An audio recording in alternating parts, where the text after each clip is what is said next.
Ang ating pananampalataya ay ipinakikipagbaka o ipinakikipaglaban. That's why kailangan natin ng power. We need to be empowered. Sinasabi sa Judas sa 1:3, mga minamahal, samantalang ako'y totoong nagsisikap ng pagsulat sa inyo tungkol sa kaligtasan nating lahat, ay napilitan akong sumulat sa inyo na inaaralan kayong makipaglabang masikap dahil sa pananampalataya na ibinigay na minsan at magpakailanman sa mga banal. Kaya ano ang sabi sa talatang ito? Ipinakikipaglabang masikap ang pananampalataya.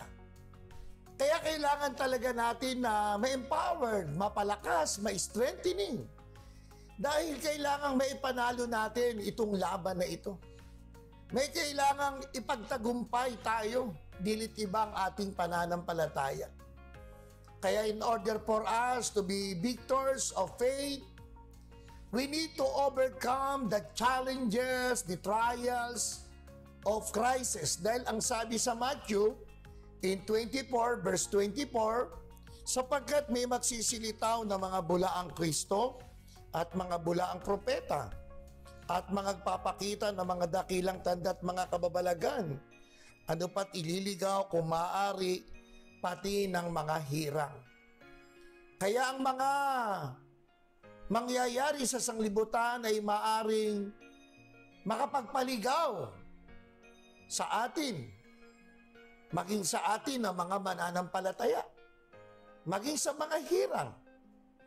Kaya itong mga kahirapan, itong mga pagsubok na ating nararanasan ngayon, higit itong pandemic, kasama na dyan yung mga natural calamities, mga bagyo, lindol, mga digmaan, kasama na dyan yung mga paglitaw ng mga bulaan, no? Ng mga prosperity miracle preachers.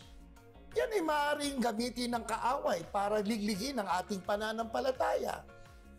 Kaya sa ating paglilingkod, maaaring ilayo tayo, no? Sa ating mga paggawa ng kalooban ng Diyos.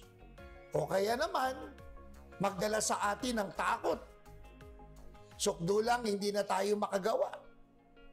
Pero makikita pa rin natin dito na sagana pa rin ang awat, habag at pagpapainod sa atin ng Diyos.